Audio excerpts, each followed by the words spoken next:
L'instruction désormais obligatoire pour tous les enfants en Côte d'Ivoire. Les députés ont voté pour hier.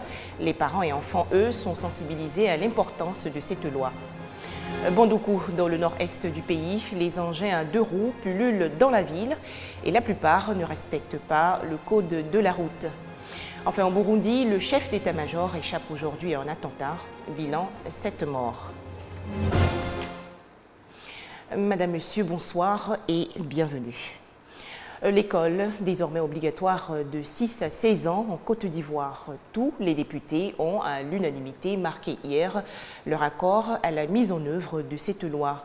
Le document prévoit également que le parent qui viole l'obligation de scolarisation sera puni d'une peine d'emprisonnement de 2 à 6 mois. Message bien reçu par les parents et enfants. Ils se disent particulièrement attentifs à ce projet de grande portée. Pour Adjoa, fillette de 13 ans environ, le lundi 21 septembre est un jour comme les autres. Elle vaquera à ses occupations comme d'habitude, sans jamais connaître la joie de retrouver des camarades d'école. Pourquoi ne va-t-elle pas à l'école? Adjoa répond. Je ne vais pas à l'école. Pourquoi tu ne vas pas à l'école? Je vais partir à l'école. Comme elle, ils sont nombreux ces enfants dans le quartier de Vridi Village qui n'ont pas l'opportunité d'être scolarisés et qui l'appellent de tous leurs vœux. Maman, je vais partir à l'école. Je vais apprendre à lire et à écrire. Je vais partir à l'école. Maman et papa. Certains parents, heureusement, ont compris l'importance de scolariser leurs enfants. Je ne sais pas lire, je ne sais pas écrire. Il faut que je prenne les gens pour écrire. Ceux qui n'ont pas mis les enfants à l'école, je les appelle. Ils n'ont qu'à mettre les enfants à l'école. L'école obligatoire, une chance pour les enfants.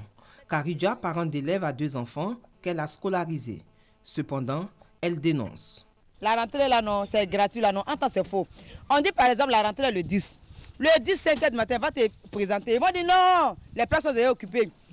À quelle heure les gens sont venus? Il faut donner 10 000, il faut donner 15 000, il faut donner 20 000. On a trop vu ça ici. L'école obligatoire, décidée par l'État ivoirien, concerne les enfants de 6 à 16 ans. Un reportage de Patricia Oumou-Etia.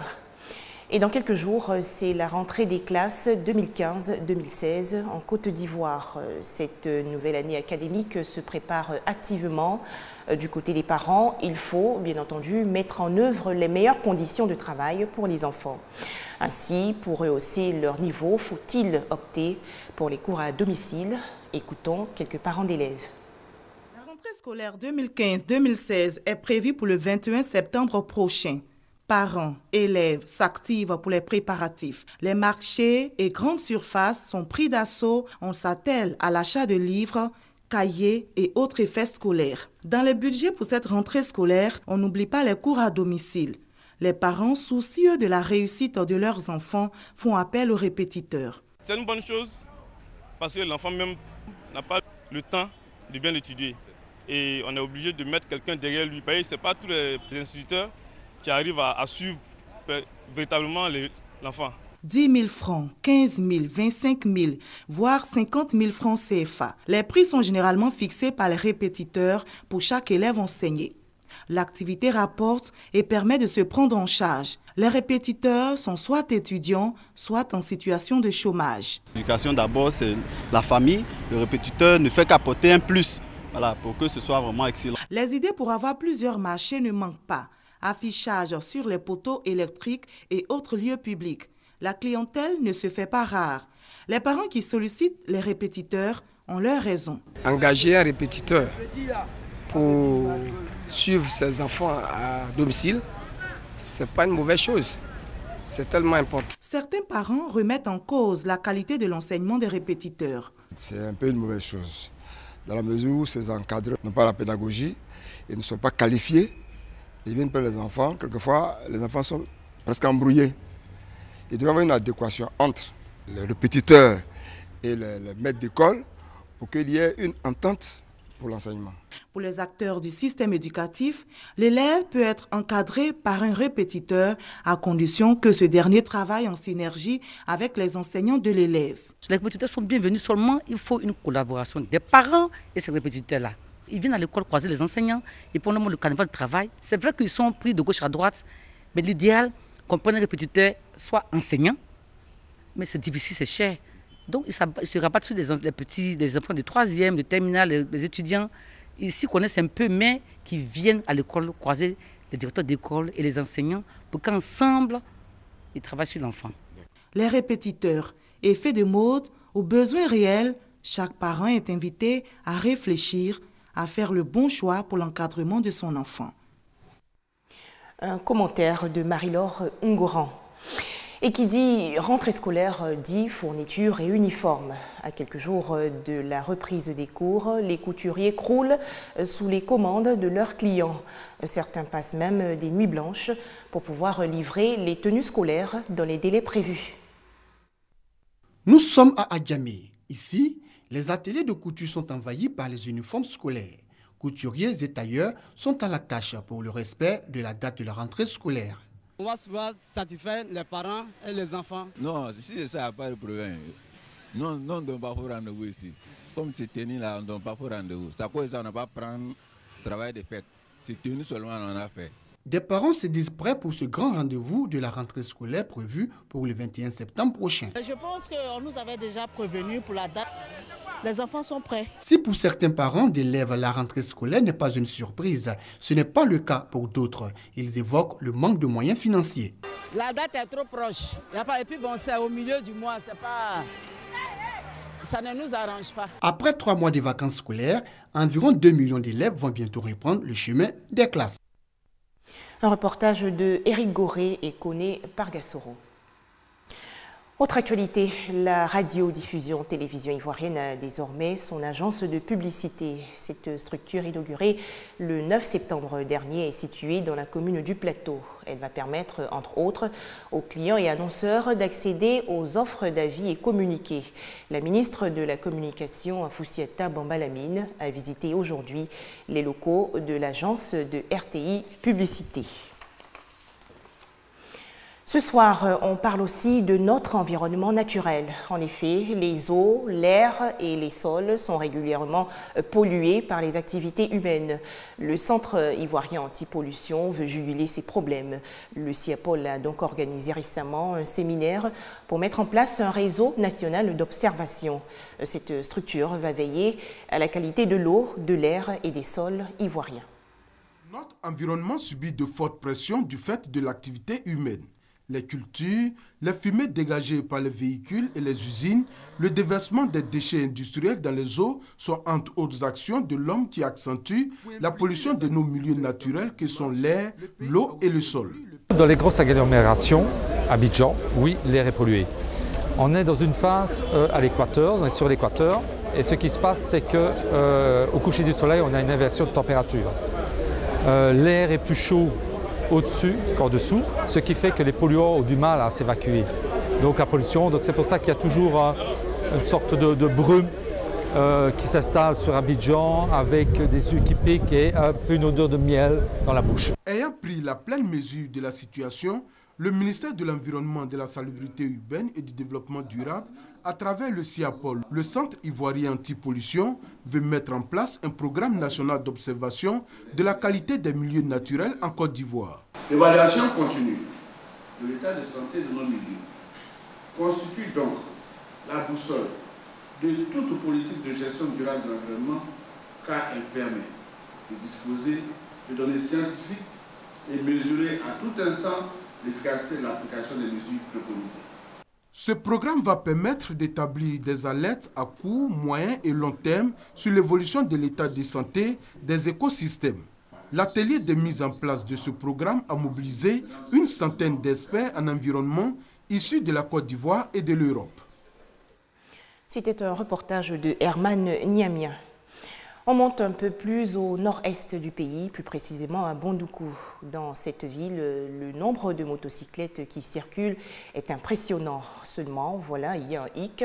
Les conducteurs de ces 2 roues ne respectent pas toutes les règles du code de la route.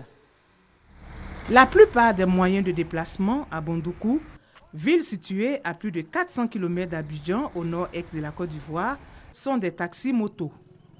La maladresse des conducteurs de ces engins à 2 roues cause d'énormes dégâts dans la ville. Les motos créent des accidents, on ne sait pas quoi faire en tout cas.